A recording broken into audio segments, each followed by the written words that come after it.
Hey everyone, welcome back to another One More Podcast. My name is Yuval, and as always, Blake. Thank you, Blake, for that wonderful, fantastic... What do you want, like pyrotechnics or something? Yes, you want please. like a unicorn to pop out? Yes, please. I want a rainbow, and I want pretty sparkles, and I want everything from you, Blake. Come on. Dragon tails, dude. Fine. All right. So we had... I have a couple things to talk about today, and totally not mad at you, Blake. I know that sound was a very aggressive sounding sound, but... anyways, we have a couple things, but I was actually perusing Reddit while stuff was saving and loading, and now we're going to talk about this unpopular opinion.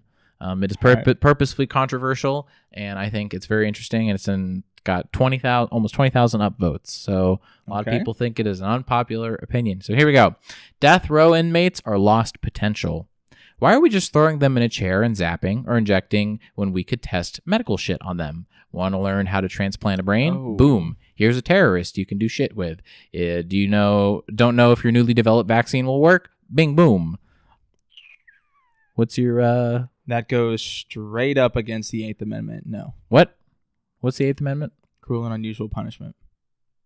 I mean, but it's towards like the progression of humanity and science and You can stuff. try to justify it any way you want, but...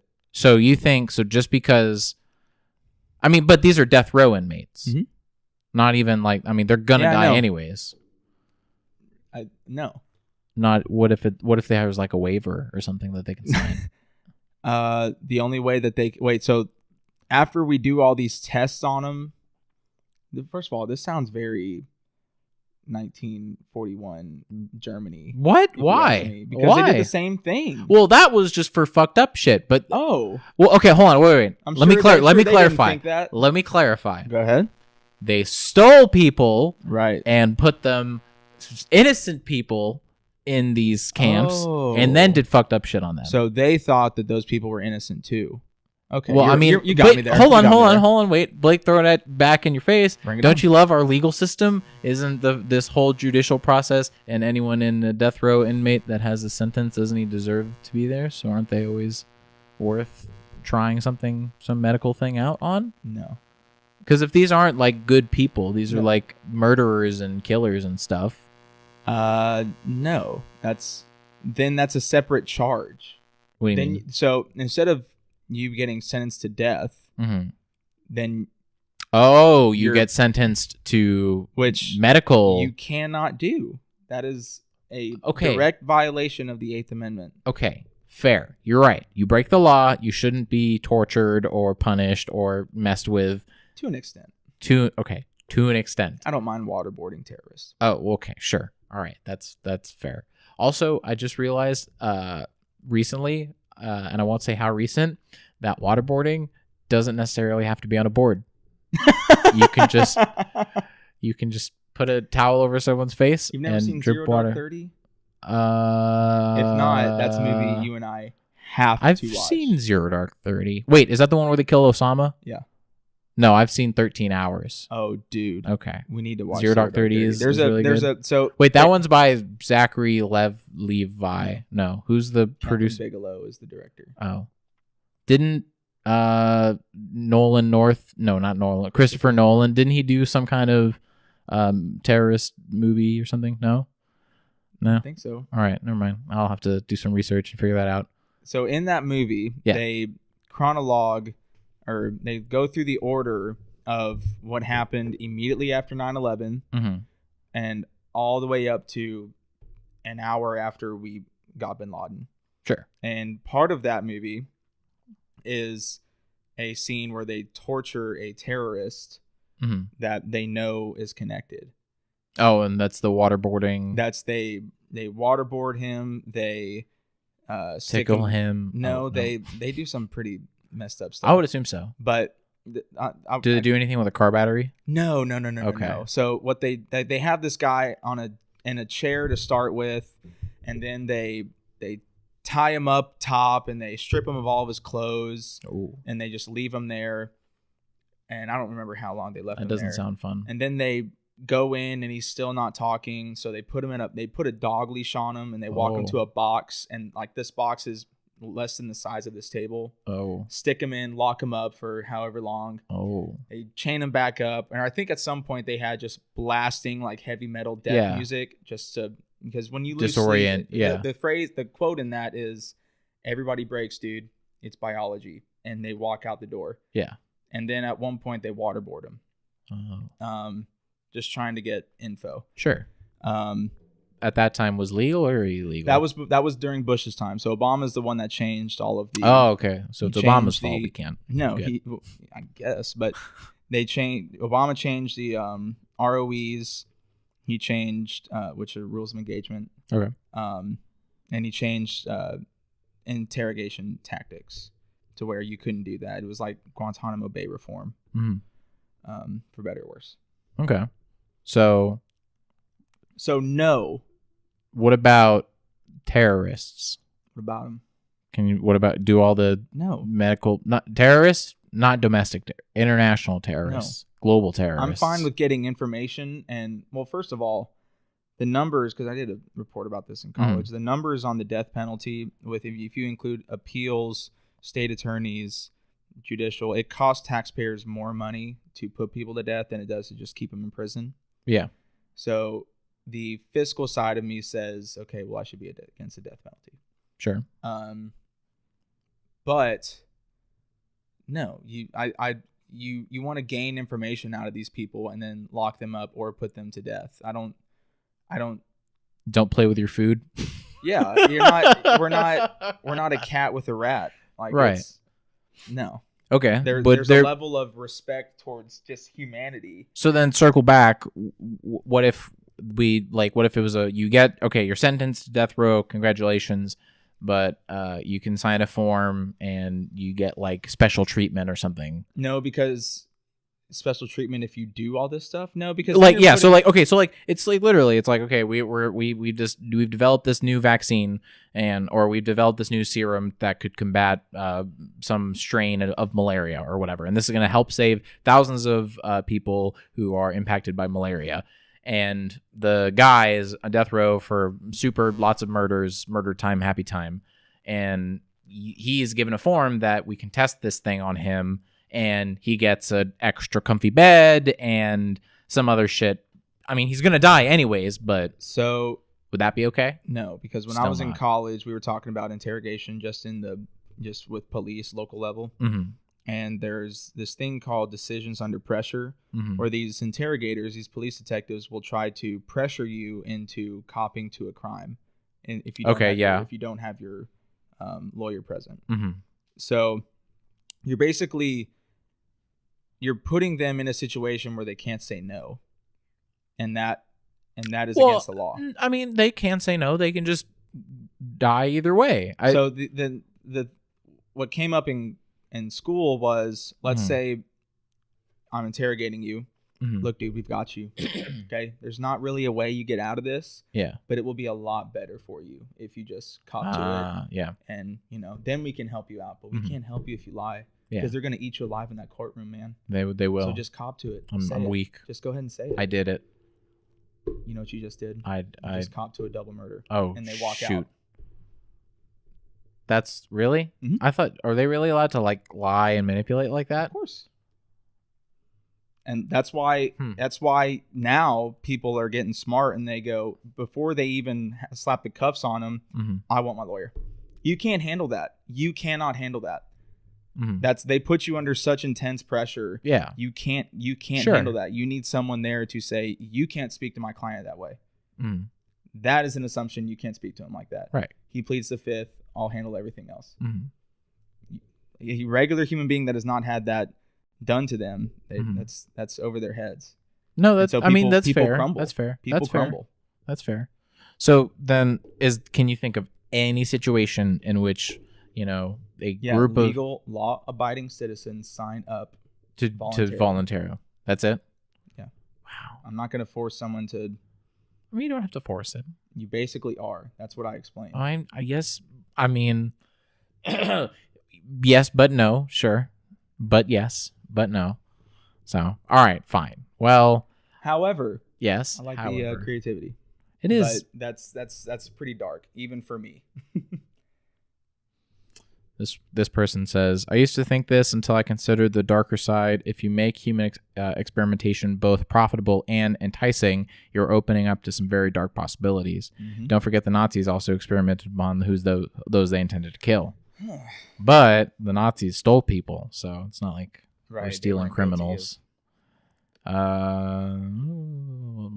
Interesting.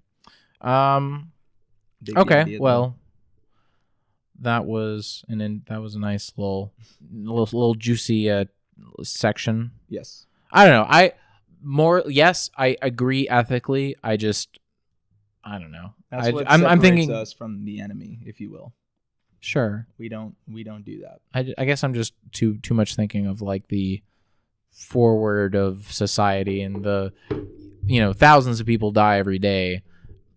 Wouldn't it be great if some of those deaths could help us move as a society? Yeah, that's if you assume that the government responsible is like maintaining, like that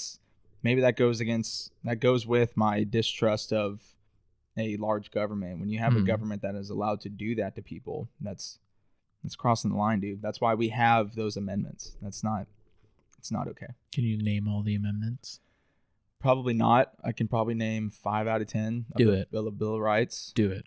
First, freedom of speech, freedom of press, freedom of association. Second, right to bear arms. Fourth is Quartering Act, unlawful entry. Eighth is cruel and unusual punishment. 10th is anything not stated in the Constitution resolves to the states. To the states. And I'm sure I can think of more. Isn't the 9th one anything? Wait, the 9th and 10th are related, I think. Yeah. Oh, what's it? Is that inalienable rights? Is that a thing? Declaration of Independence. But okay. Yeah. Man, I'm a horrible American for not knowing It's this. okay. I don't know any of them. I went through in government. Yeah, you do. You know the 13th and 14th. Free slaves vote. Yeah. Okay. Yeah. And the 19th was giving the women the right to vote. Yeah. Women's suffrage. Yeah. Puzzles still don't. What? I'm sorry. It's just a stupid Bo Burnham joke. There was this kid, and he was like, one of the jokes, and he was saying, man, it's crazy that for every dollar, and this is in a song because that's Bo Burnham style. Right. But he goes, it's insane because every dollar a man makes, a woman makes 70 cents. Well, man, that shit's not fair because that just leaves the man with 30. And so this kid would quote Bo Burnham in class every now and then, but it was pretty. Did you know that the new James Bond is going to be a woman? Really? Yeah. Like serious? It's called 0077 cents on the dollar. That's bad. That's bad, but good. Excuse me. Sexist jokes aren't funny. Well, it's not even sexist. I wouldn't even consider them sexist. What would you call those jokes? Misogynistic jokes. Oh, clever. I don't know. Someone would call it misogynistic. I gotta put you in the spot, man. Have they listened to this? I mean, I don't know, man. They would take my top and bottom girl qualities and just rip me to shreds. What do you mean I don't like 80s music? Yeah. Okay, so to wrap up this in our shortened episode, I wanted to discuss the topic of essentially what outside of school and outside now that we are graduated or now that we're done with school essentially for the primary education, now that there is no central learning hub that we have in our lives, what part, if any, as humans, as Americans, as white men, whatever. I mean, I don't know. I don't know. Okay. I'm trying to be more broad appealing as a Jew and a Christian talking together.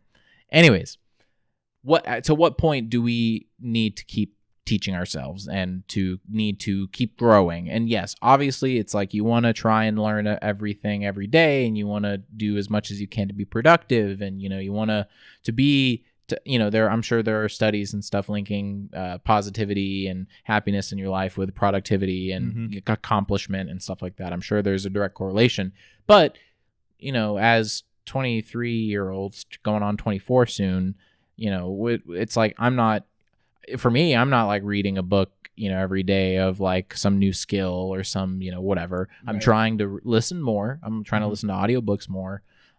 But like I had this idea of doing like online classes and stuff like that, and like, I'm gonna keep learning. And I don't know, for me it's just the time kind of doesn't permit, and I'm not necessarily in the mood to learn in that sort of format whenever I do have time. It's like I've got something else to do or a different responsibility.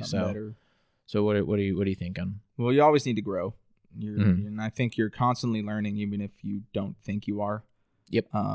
It's like street smarts versus book smarts, One thing that I remember watching a TED talk about was the role of music that it can have on your mental health. And if you just try to learn an instrument, no matter which one it is, you're already challenging your brain in the best way possible. There have been studies that say that if you learn an instrument, your chances of Alzheimer's go way down. Oh, okay.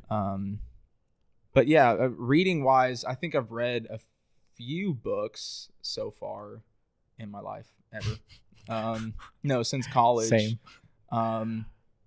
I'm fascinated by history. So my dad just gave me a book about this specific platoon in North Korea during the Korean War. I think that's fascinating. I'll probably pick it up here pretty soon.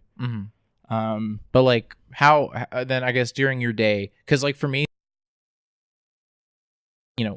again, not to be super rude or mean or anything, but at work I don't feel like I'm being engaged enough with my brain, and I feel like it's just I'm kind of just dilly-dallying throughout the day, and then, okay, I got some stuff to do, done, all right, I've got some training videos to watch, all right, whatever.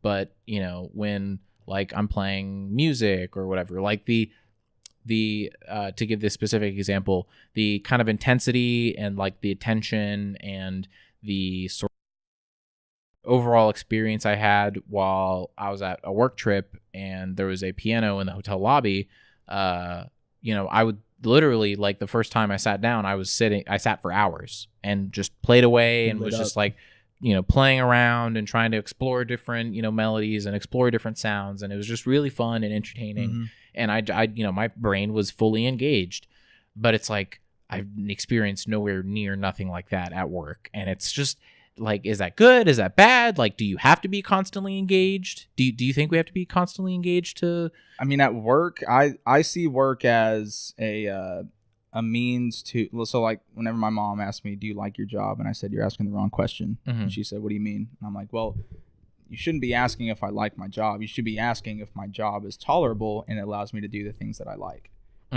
So, your job doesn't have to be the most fulfilling, mentally, stimulating thing in your life, and for most people it's not. The idea of a dream job is that it's a dream job. So man, I don't know. So at work it's different for me because I develop a skill, a trade, and so I constantly have to focus in and hone those skills whenever I work. And so I'm never in an instance, unless we go to lunch or we're just bullshitting, where my mind can just kind of rest away. It's always, okay, you've got another card, let's focus in. You've got a job to do. Let's hone in. You got to be specific. I think that's partially my problem, is that I don't have something that is like demanding enough of all that focus. Like I multitask a lot while I work, and it's like, it is what it is, but I'm worried at this age. It's like, okay, well, so in 5 years, is my brain gonna, stop working, and am I gonna get stupid? Because that's what, honestly, that's what I'm worried about. Is just getting stupid in 5 years. So who are the smartest people that you know? Whenever they're done with school, do they stop learning? Do they stop researching? No, do they stop reading? Of course not. Right. They're reading the next book on philosophy. They're reading the next book on politics. I'm behind on my philosophy reading. I don't need you to read the Trial of Socrates or anything, but those existential intellectuals, those deep thinkers, they're driven by their thirst for knowledge. Get complacent. If they do, they snap out of it, and it's on to the next thing. I feel like I've been complacent. Well, it's kind of like athletes. It's the same thing. It's very easy for the greatest athlete in the world. He's reached the peak. He won the MVP. championship to say, all right, I'm good. we're rolling. Yeah. But they don't. Mm. They are driven by something in their hearts and their brain and their mind, soul. They cannot stop. It's not a choice for them. Mm-hmm. And it's the same thing, except for us, we have to make a choice and we have to make a conscious decision to, I'd love to watch South Park. I would love to watch Big Mouth. Yeah. But this is also interesting to me. Let me read a biography on. Every human has something like that, like No. that drive. That really. No. So you think it is just specific individuals, certain talented groups of people? They're called champions. So Sure, you fair. see that. You see people that have that, and you see people that don't. Hmm. And it's very easy to see the people that don't, especially at our age, because it's the same. Yeah. It's the people that haven't changed a lick after high school. It's those people. Yeah. They didn't grow. They That's didn't true. mature. They didn't get smarter. They didn't move in. They didn't just grow as a person. It's very easy to Move on spot in those life. people. Yeah. And it's the same thing with your own mental capacity. Mm-hmm. I mean, obviously, IQ. You're born with it. You're either born. Some of us are born intelligent. Some of us are born idiots. Right. That's just I that's think how life is. I think more it's, instead of saying the intelligence itself, I think it's being able to comprehend. So someone with a Okay. really high IQ can grab onto things and say, okay, oh, this is a phone. Let me figure out how this phone works. Done. Is and that done. the level of? Is that an IQ thing? I think so. I think because you're more adaptable to things. I think I would. That's IQ. Well, my for sister me. was getting her degree for education. I remember me and her were talking about what we think intelligence is, Mhm. and the topic of IQ came up. And a person's IQ can only change between like 10 or 20 points. It can go down 10 or 20 points. It Sure, can go up 10 fair. or 20 points, and that's Yeah. pretty much your max. But is that IQ? So whenever we take an SAT or an ACT, Mhm. are we being challenged on our intelligence, or are we being challenged on what did we memorize in school? Because that's different. Well, I think, okay, so yes, I agree, but there are multiple levels to it. So it's either regurgitation and just memorization, it's understanding and comprehending and then applying it, but then there's also being like, you're either presented with, tell me what I want, remember what we did, let's do a problem, or here's new information, can you comprehend it and move on from there? So, and I think with IQ specifically, or just intelligence in general, I think, yes, you can vary in each category because you might not be the best memorizer, but you can put two and two together. You might remember everything, but you might have some other issues in other departments, whatever. But I think specifically if people with high intelligence generally are able to do new things faster. That's how I see intelligence, at least. Being able to see an object, to see a foreign object, not understand what it is, and then break it down and figure it out and go on from there. Okay. So, well, then that's what we need to do if we want to push ourselves mentally. damn. Is constantly, but you have to teach yourself to want that challenge.